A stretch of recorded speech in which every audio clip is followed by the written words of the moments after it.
Eu não requeiro para mim a prepotência nem a arrogância de falar em nome de Deus, mas quero pedir orientação para Ele para que as minhas palavras sejam certeiras para os adversários e que ecoem junto ao soberano que é o povo brasileiro como verdade. Pelo menos é a minha tentativa.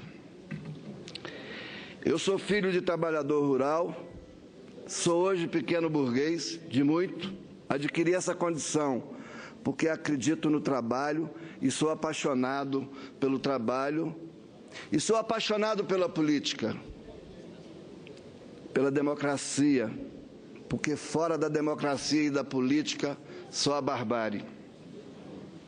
Esse dia, senhoras senadores, senhores senadores, vai ficar marcado na história do nosso país. E hoje vivenciamos o ápice de uma conspiração engendrada pelo vice-presidente da República, auxiliado por alguns ex-ministros do atual governo da presidenta Dilma, cujo produto final é esse golpe frio, para seguir o que pronunciam os alemães sobre golpe frio ou golpe quente. Golpe quente é com a força das armas, golpe frio é com a força do parlamento, com o qual os derrotados da eleição de 2014, infelizmente, colaboram.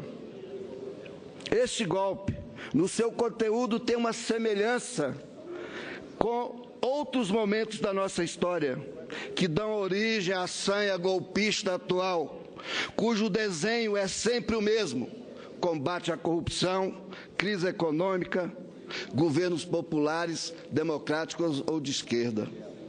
É esse o combate que se faz para se praticar os golpes no Brasil. Foi assim com Getúlio Vargas, foi assim a tentativa com Juscelino, foi assim com Jean Goulart. Essa semelhança também está carimbada nos signatários desse golpe, que são as grandes corporações midiáticas,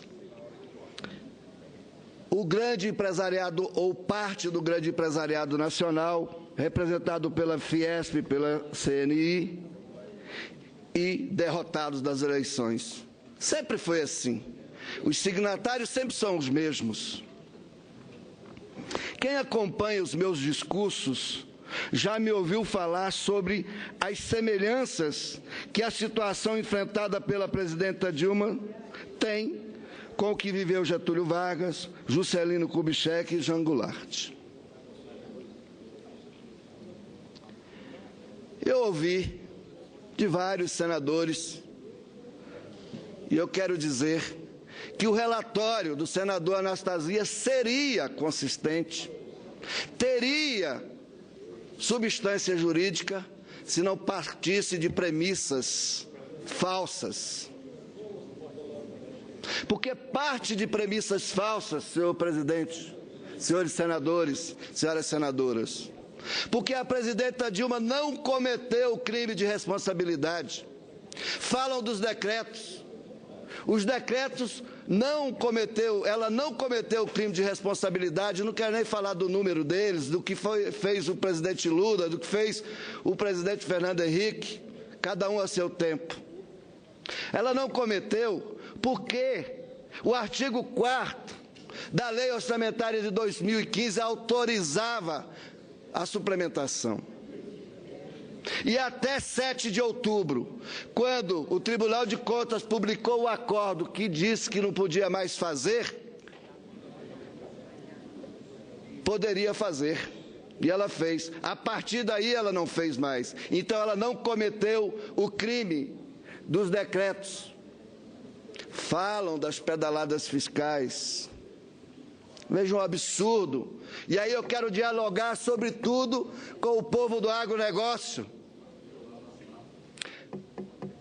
A presidenta Dilma, nos 5 anos de seu mandato, foi o presidente da República que mais contribuiu para o desenvolvimento da agricultura, da pecuária no nosso país, seja da grande agricultura, seja da agricultura familiar.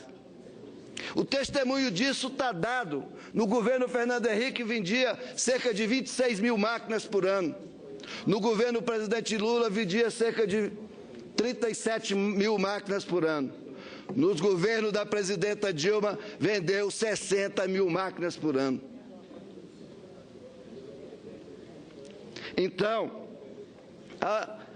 a subvenção nos 5 anos, 6 anos, dos 6 planos safra, é 43 bi.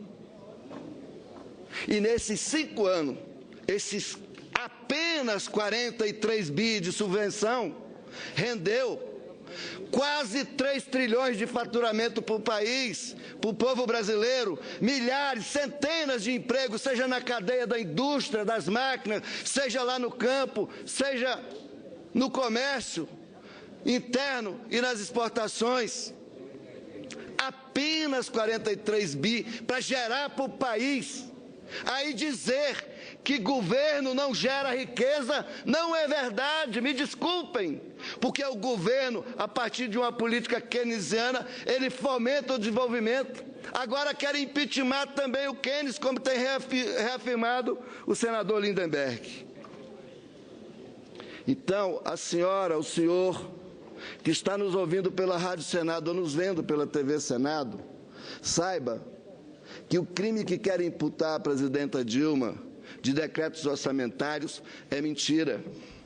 Por isso que o relatório do senador Anastasia não tem consistência jurídica, não tem consistência e não é verdadeiro, porque parte de premissas falsas.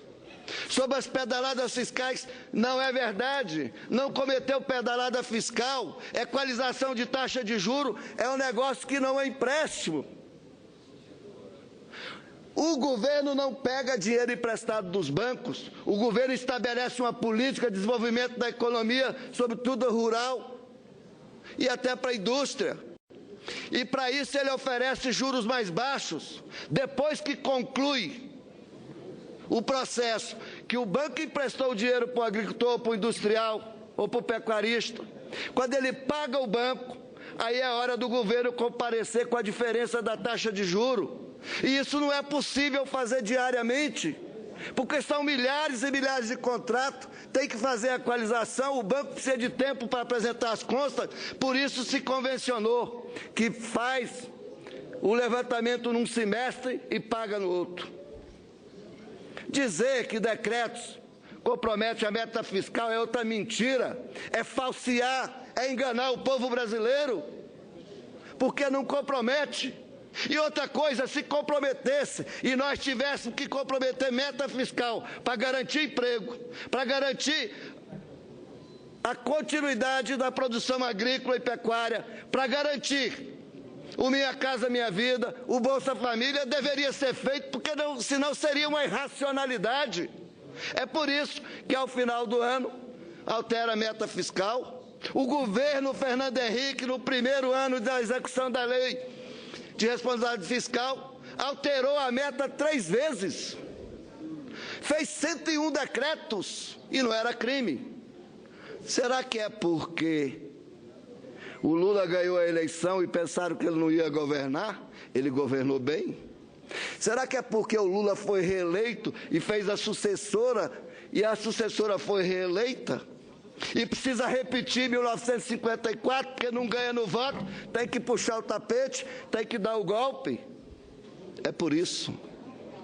Não querem afastar a presidenta Dilma pelos seus erros. Querem afastar a presidenta Dilma, o projeto desenvolvimentista desse país, por causa dos acertos.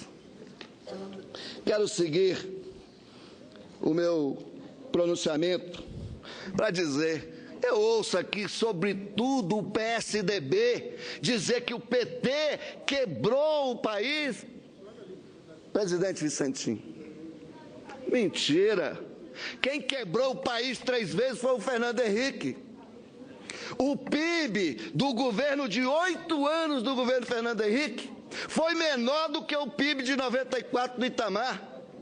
O PIB do Itamar foi 534 bilhões de dólares, o PIB do Fernando Henrique foi 504 bilhões de dólares. Cresceu para baixo, que nem rabo de cavalo, como alguém disse aqui. É mentira também que esse governo não recuperou as estradas, que não fez investimento no saneamento. Quando o governo Lula assumiu, tinha 300 e poucos milhões para investimentos. Esse governo investe agora bilhões e bilhões.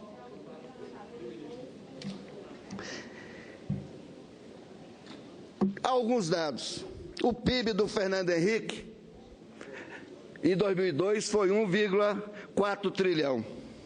Em 2015, o PIB do governo do PT é de 5,9 trilhão.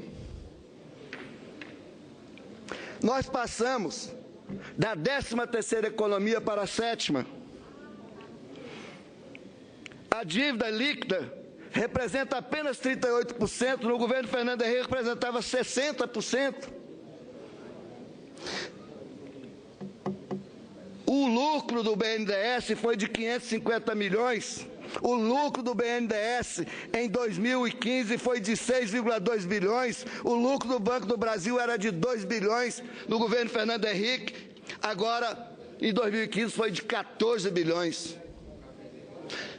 Nós não quebramos o país, pelo contrário, nós fizemos esse país crescer, gerar oportunidades de emprego. Outra falácia que eu vi repetida aqui hoje é que tem 10 milhões de desempregados gerados pelo governo do PT.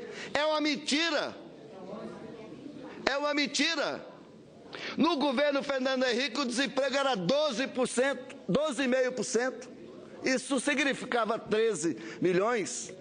O governo do PT, até o momento, depois de gerar 23 milhões de emprego, tem um desemprego hoje da ordem de mais ou menos 3 milhões e meio de desempregados, consequência dessa crise, que não pode, não deve ser aceita como responsabilidade desse governo. É um conjunto de fatores da economia internacional, mais o boicote feito pela Câmara Federal através do seu presidente Eduardo Cunha. Então, eu quero seguir para terminar. Uma outra coisa, estão mentindo para o povo brasileiro que o impedimento, o afastamento da presidenta vai resolver o problema. Isso não é verdade, não vai resolver o problema, vai aprofundar o problema, porque a democracia está sendo solapada, está sendo usurpada. Não podemos aceitar isso. E aí eu quero lembrar de Geraldo Vandré, para esses que propalam para todos os cantos que a solução é o impedimento da presidenta Dilma. Na música do Geraldo Vandré, chamada Aroeira, tem um verso do qual eu gosto muito, que eu quero repetir aqui para concluir a minha fala. Mas antes disso, eu quero dizer que eu sou contra o impeachment, porque ele é uma farsa mais uma vez montada por aqueles que não conseguem ganhar no voto, quer ganhar no golpe. É golpe porque não existe o crime. Desde o final de 2014 estão impeachmentando a presidenta Dilma, estava procurando o crime, não achou o crime, mas inventaram o crime. Mas para esses que mentem para o povo brasileiro, dizendo que a solução é o impedimento, eu quero lembrar Geraldo Vandré, na música Aroeira. Madeira de dar em doido vai descer até quebrar. É a volta do cipó de Aroeira no lombo de quem mandou dar. Vocês que hoje promovem o afastamento ilegal, inconstitucional da presidenta Dilma, vai ter nas costas o retorno do povo brasileiro, como está dito nessa música, em muito curto espaço de tempo. Popularidade zero, geração de emprego zero, incompetência para administrar, como ficou provado no governo do PSDB, zero, que é uma incompetência de 1000%. Então a volta do cipó de Aroeira no lombo de quem mandou dar, no lombo de quem está mentindo para o povo brasileiro, contra o impeachment e a favor da democracia. Obrigado.